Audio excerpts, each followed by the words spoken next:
What we're doing today is a simple procedure really to see how initiatives of change can become more of a learning community. And we're using this methodology that we call a history timeline. And the purpose of that is to be able to sort of understand and to walk together through the different experiences of this movement over many decades.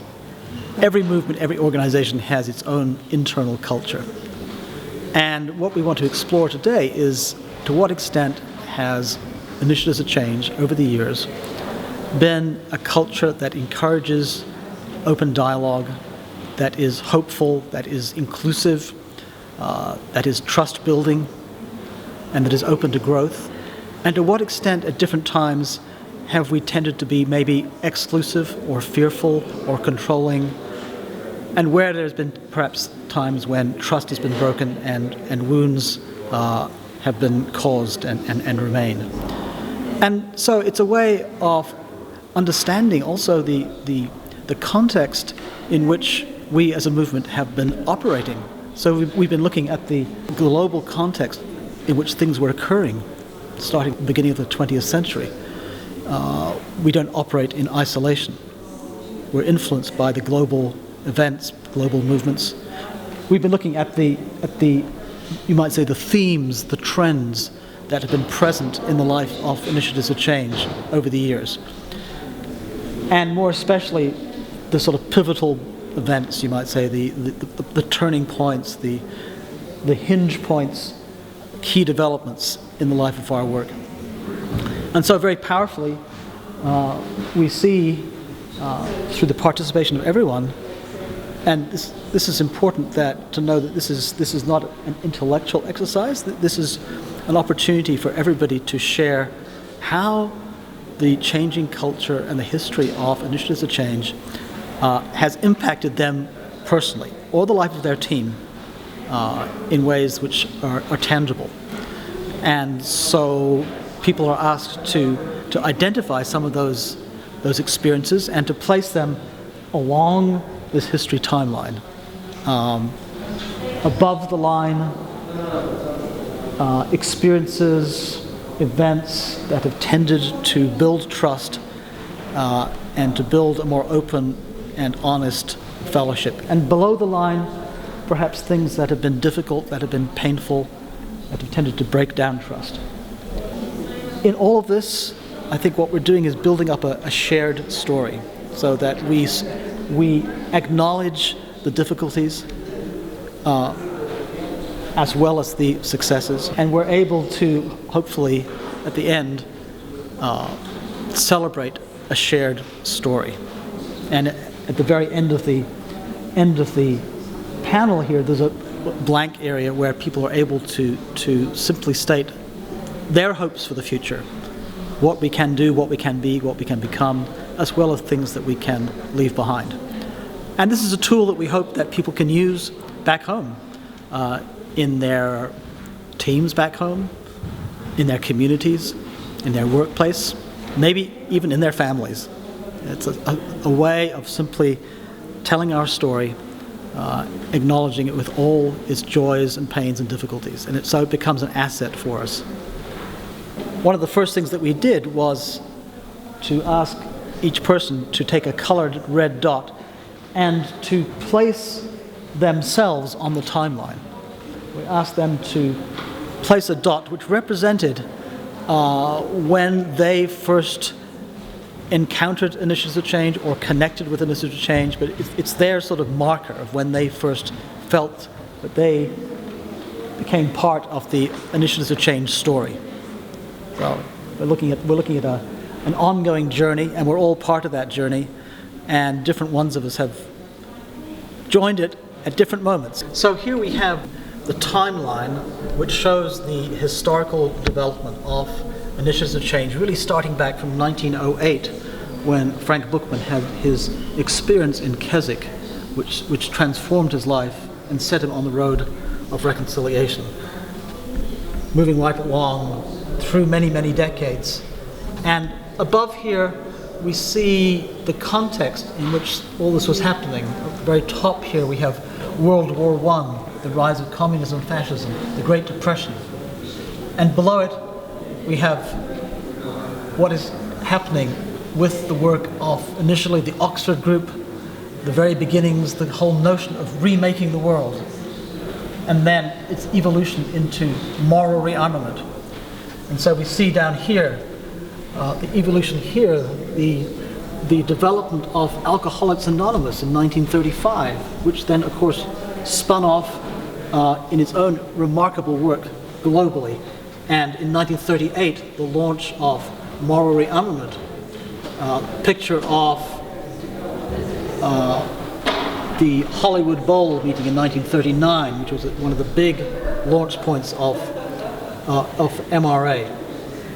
And again, we see in this context World War II, and in the midst of that important industrial work going on in the United States, 1940, the play The Forgotten Factor, and so forth.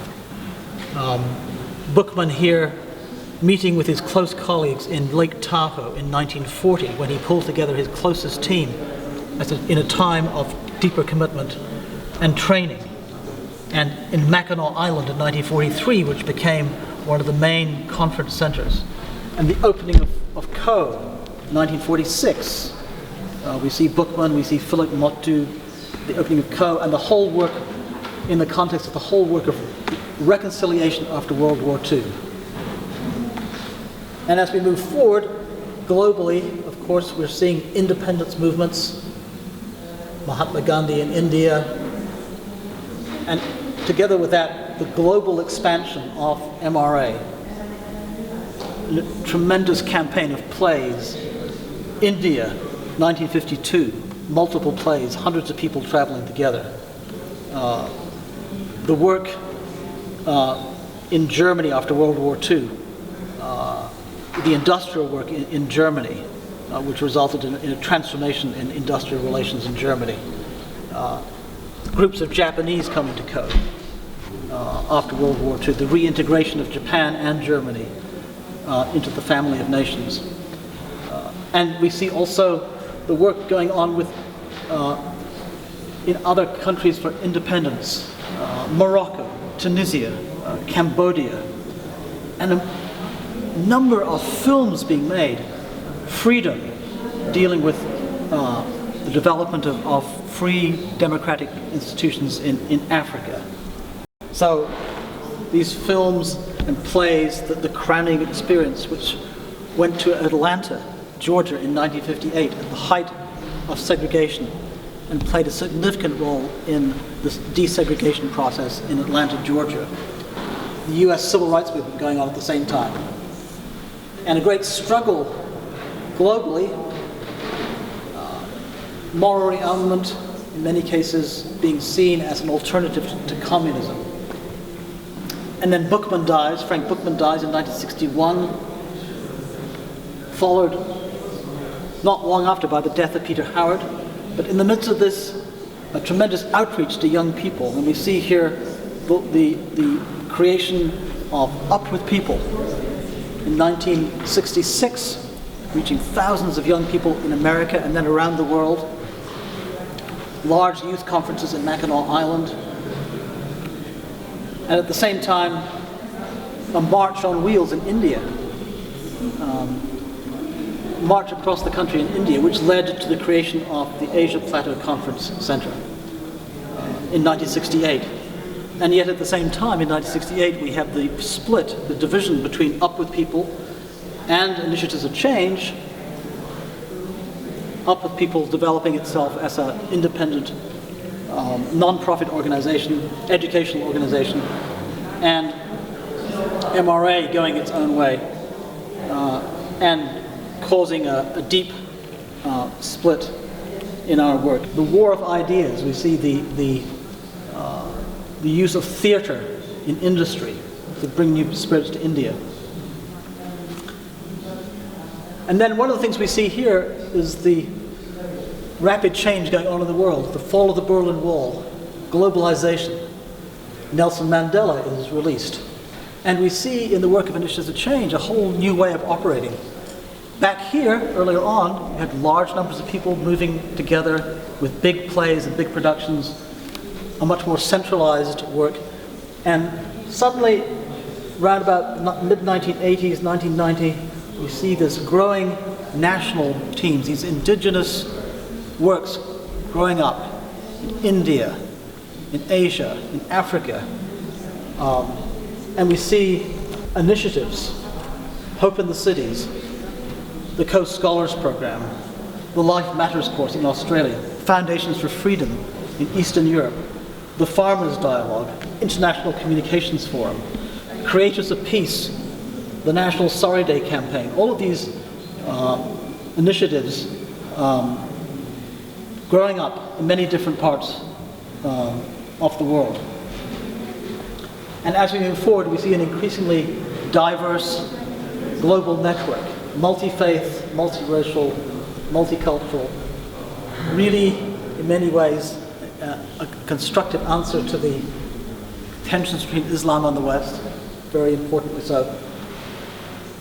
Africa really beginning to take off in its training programs in 2003, the first outreach of Action for Life to China in 2002. We see the change of names reflecting this change in the way that we were operating, the change of name from moral rearmament to Initiatives of Change in 2001, which reflects the fact that we now have all of these remarkable initiatives growing up in many different parts of the world. The Center for Governance in India in 2003, East Africa Youth Forums, and so on. And, of course, growing towards more of a global fellowship. As we go along this line, what we've done and what the participants have done, as we've gone through these phases, you can see here, these are the personal comments of the participants as they've gone through these different phases of the life of the organization. Things up here which represent positive ways of working, letting young people try initiatives, honest conversation, forgiveness, cross-border teamwork, all of these things which have been positive things. But below the line we see issues like too much control, lack of structure, unresolved conflicts, financial difficulties. So we're looking at both sides of the line as we move along this timeline, both the successes and the challenges. And at the very end here, the last piece that we did was to allow all the participants to walk along this timeline, and then putting up here on this board their hope of what initiatives of change might be in the future, what it might look like, how we can be a more trusting and honest and inclusive fellowship, and also some of the things that people want to let go of, some of the hurts and maybe fears and restrictions that have held us back. And so this is, in a way, this becomes the sort of action board, and you can see that they're now grouped into areas that we want to continue to work on, things to let go of. They need to address the healing of IofC memory, relationships between IofC, transparency, particular countries, the idea of IofC as a movement and association, the need to build trust, finances, the need for renewal of works in certain countries like Germany, transparency, and so forth. This is a kind of tool that I think anyone can use in different ways back home. I mean, the simple idea of being able to walk through history, it might be your community, it might be your city, it might be the team that you're working with initiatives to change. I even heard about one person in South Africa who did it with her family, including her grandmother, who I think is 85 years old. But I think the important thing is to be able to identify the key events that have impacted the life of that particular community, and to allow all the participants to share openly and honestly how those events have impacted them, without blame or recrimination, but to be able to understand and to hear and appreciate the story from different perspectives, because people experience things differently. And what some people may have experienced as a positive, other people may have experienced as a negative, or at least a more painful thing. And so I think it's important that, as you attempt to design and facilitate such an experience, that the facilitator is free of any personal agenda. Right? Very important that the purposes of the sense of openness and safety of the whole group, that the facilitator is simply there to make sure that the conversation can be open and honest, and that everybody can be part of that.